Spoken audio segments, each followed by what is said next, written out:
I'm Dr. Victoria, and this is George. George is very sick here in the hospital. In fact, he is in the intensive care unit. Today, we are going to talk about some basic etiquette in the ICU. In particular, what sort of things do I need to pay attention to? To take care of George at each visit, I want to check some things when I go to his room. For starters, I will give him a fast hug. While I am fond of hugs, this one is a bit different. F stands for feeding. George gets grouchy if he doesn't eat, and any time a patient is in the intensive care unit, they should be on some kind of nutrition, starting within 24 to 48 hours if they are not already getting something. This can be tube feeds or oral nutrition. Putting someone on a glucose drip is not going to cut it. A stands for analgesia. What kind of pain medication is George getting? Is he on a drip? Take note of how much he is getting. S stands for sedation. Again, are any drips attached? Versed, Precedex, fentanyl, propofol? Well, we want to make sure that when someone does eventually leave the ICU, any orders for this kind of medication should be taken away, as we do not want someone going to the regular floor with one of these orders still in place. T stands for thromboprophylaxis. Even if the patient has a contraindication to a systemic medication, whether it is heparin or a low molecular weight heparin like enoxaparin. If we cannot administer this medication, even just one sequential compression device on an arm is better than nothing at all. This is especially important in our sick patients who may not be moving much at all. Some contraindications to thromboprophylaxis may include active bleeding, thrombocytopenia, major trauma, or a planned surgical intervention. H stands for head. Ideally, the head of the bed will be up about 30 degrees.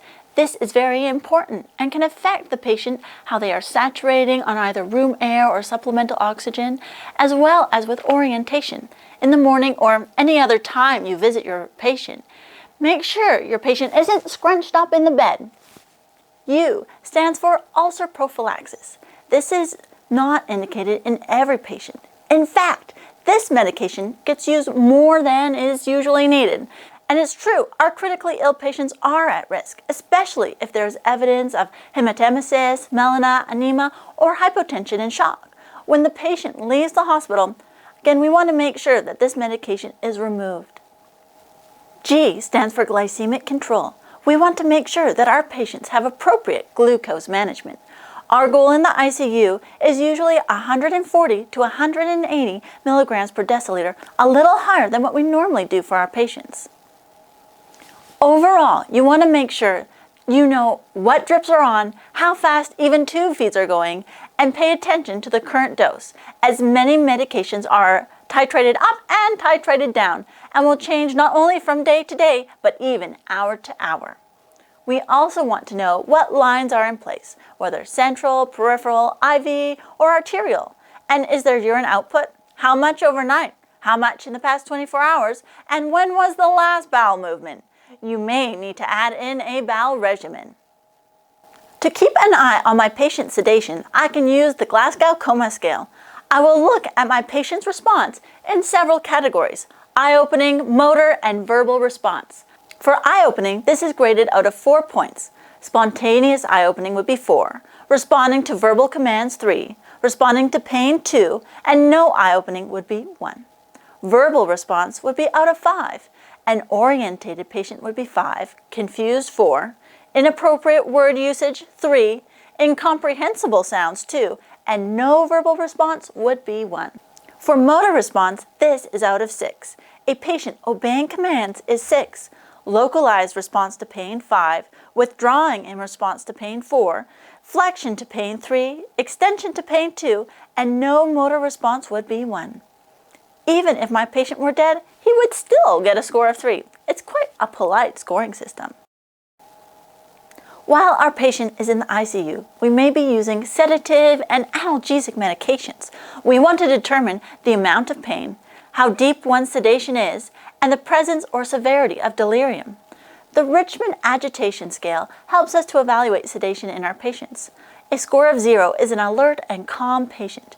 If our patient is just drowsy but able to awaken to voice and has eye contact for 10 seconds, that is a score of -1. If the patient can briefly awaken to voice but eye contact is less than 10 seconds, that's light sedation with a score of -2. If the patient moves or opens their eyes to voice but has no eye contact, that is moderate sedation with a score of -3. Usually, we don't want our patients more heavily sedated than a -2 or -3. Deep sedation is -4. This is when a patient does not respond to voice but will move or open their eyes to physical stimulation.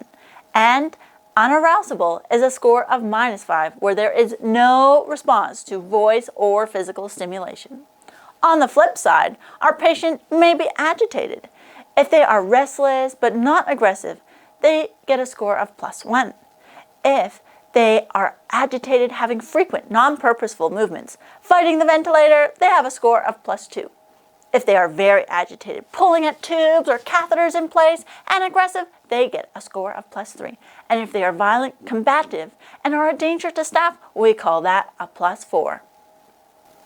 The CPOT, or Critical Care Pain Observation Tool, lets us assess how adequate our pain regimen is. Each category is scored out of 2. First, we look at patients' facial expressions. If there is no muscle tension, this would be a score of 0. If there is frowning, orbital muscular tension and contraction, or tearing up, this is a score of 1. If any of those facial movements, as well as tightly closed eyelids and grimacing, that is a score of 2. For body movements, if the patient does not move, this is a score of 0. But it does not necessarily mean that this patient has no pain. If there is slow, cautious movements, this is a score of 1. And if the patient is pulling at tubes, sitting up, not following commands, and being aggressive, this would give a score of 2. For muscle tension, we want to evaluate through passive flexion and extension of limbs. If there is no resistance to passive movements, this is 0. If there is resistance to passive movements, this is 1.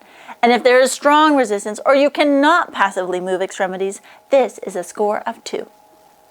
Next, we want to look at compliance with the ventilator when the patient is intubated. If they are tolerating the ventilator, this is 0. If they are coughing but tolerating the ventilator, this is a score of 1. If there is complete asynchrony, they are fighting the ventilator and alarms are getting activated, this is a score of 2. If the patient is not ventilated, we will look at vocalizations. Is the patient talking in normal tones, or is there no sound? This is a score of 0. Are they sighing or moaning? This is a score of 1. And if they are crying out or sobbing, this is a 2.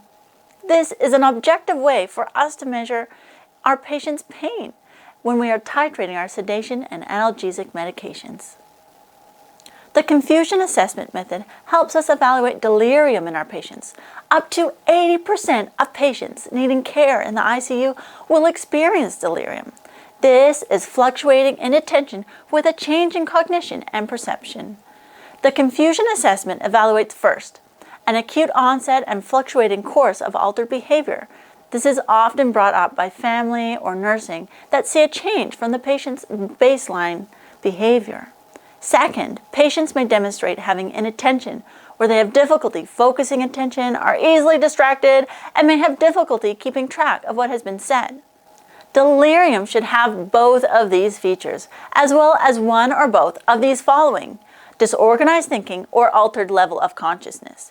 Disorganized thinking may be shown through disorganized or incoherent thoughts, illogical flows of ideas, or unpredictable switching from topic to topic. An altered level of consciousness is anything other than alert. Perhaps they are hyper-alert and vigilant, drowsy and lethargic, difficult to arouse, and in a stupor, or unarousable and in a coma. Also helpful is monitoring how much sleep our patients get.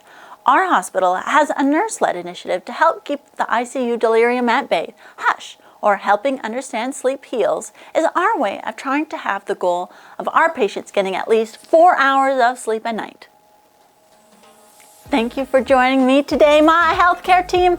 I know George is in a very critical state at the moment, but through some good teamwork, I know that he'll pull through. Bye-bye! Don't worry, George. You can still have a hug.